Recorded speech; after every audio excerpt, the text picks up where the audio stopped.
أن النبي صلى الله عليه وسلم قال كما عند أحمد بسند صحيح: إذا نودي بالصلاة فتحت أبواب السماء واستجيب الدعاء. أول ما حضرتك تسمعوا الأذان بفضل الله سبحانه وتعالى رددوا خلف المؤذن.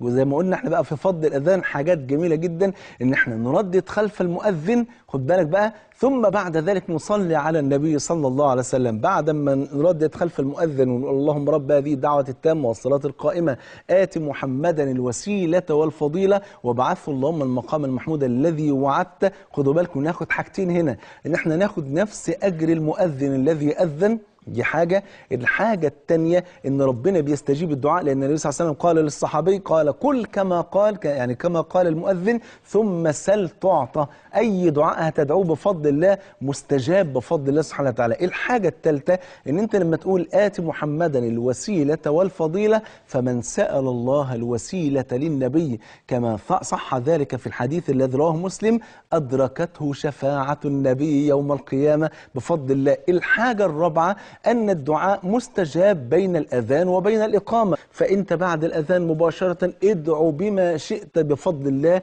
يبقى خدت 4 حاجات، خدت نفس أجر المؤذن لأنك رددت خلف المؤذن.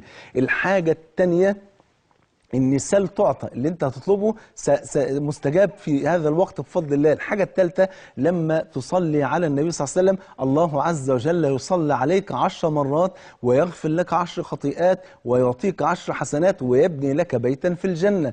والحاجة الرابعة والأخيرة إن أنت لما تسأل للنبي الوسيلة تدركك شفاعة النبي يوم القيامة بفضل الله.